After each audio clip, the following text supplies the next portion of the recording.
Hi guys! One of the things that dissuade most people from buying a Miata is the perceived lack of storage space inside the car.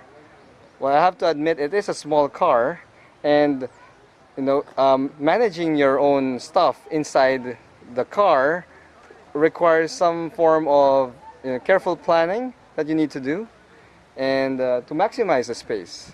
Now, what I'm going to show you today are some of the things that I've done in the short while that I've owned the Miata when it comes to storage for space. Let's take a look at the car.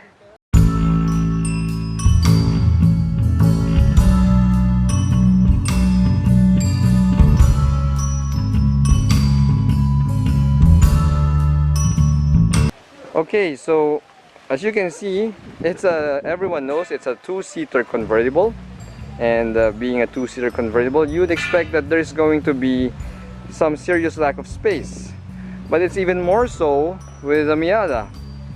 This newest generation MX-5 doesn't even have door sills where you can put documents. It doesn't come with a glove box. There is no glove box where it's supposed to be located. Instead, there is one glove box right here, centrally located between the two seats. If you have longer limbs than an average Asian guy, it would take you a lot of acrobatics just to get this thing open while you're driving. What are my tips for managing the space in such a tiny car?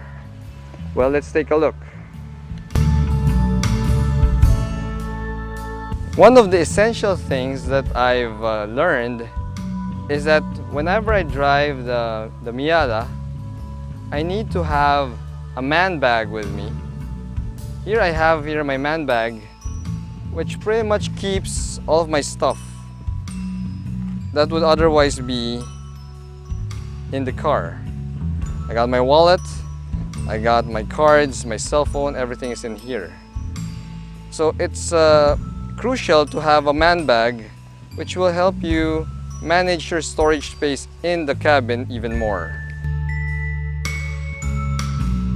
Here I have the seat back adjusted, and as you can see, there is enough space at the back of the seat. This is where I put my umbrella.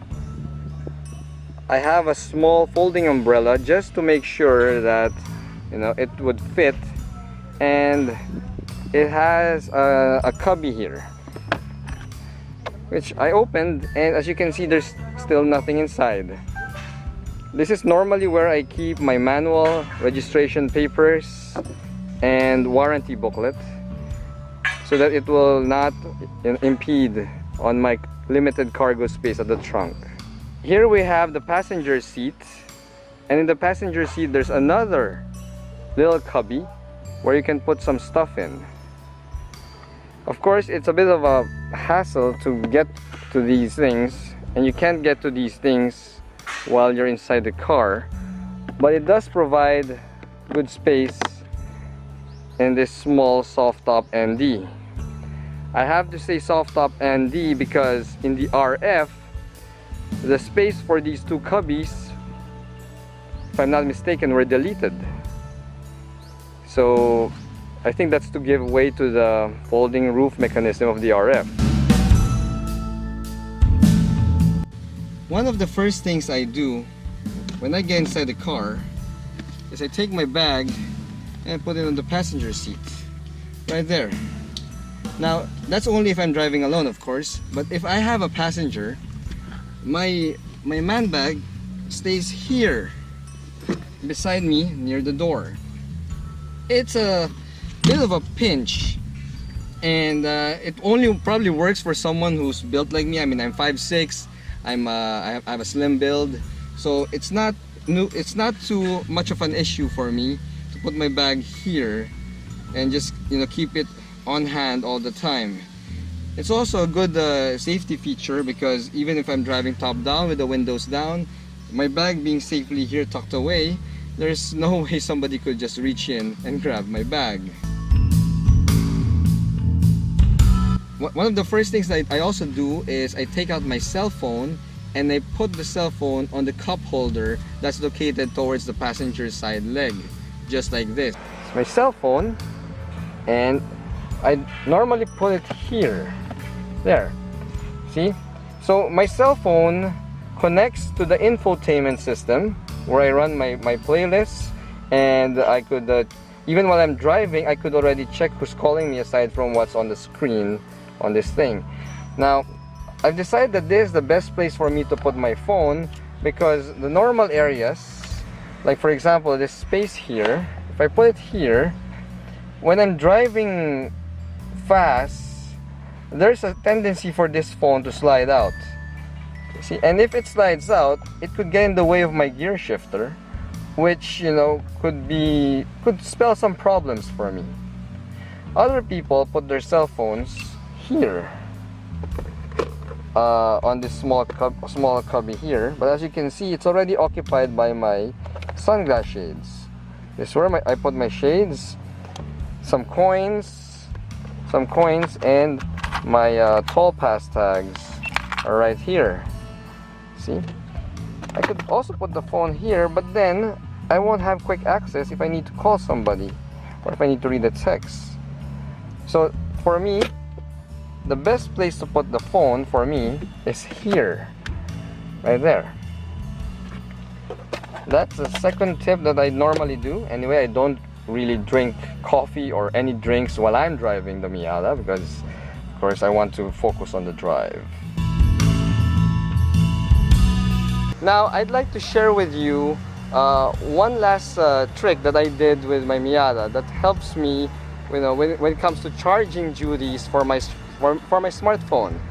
Well, one of my pet peeves when it comes to this Miata is the location of the 12-volt charger inside the car.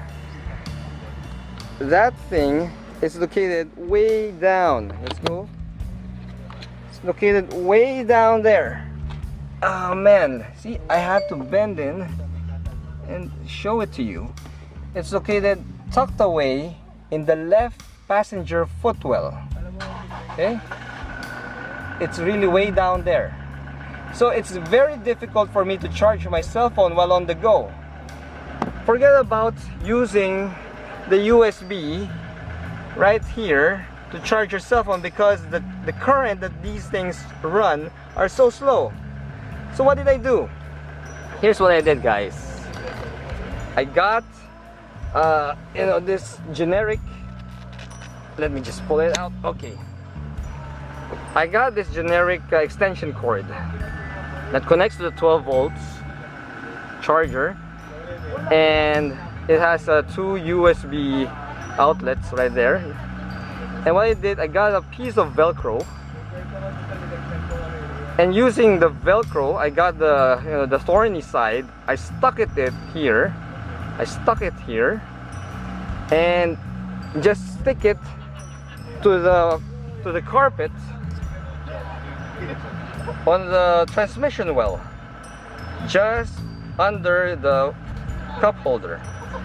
By doing this, I no longer have to reach all the way down over there just to charge my cell phone. So it's a quick, easy to do fix for those who are looking to charge their smartphones while on the go. And what I have here is a USB charger that connects to a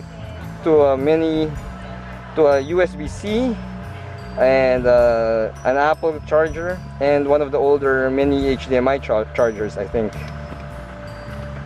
So it's a great way, you know, to manage the space and make it more convenient for you to charge your cell phone and other gadgets at that.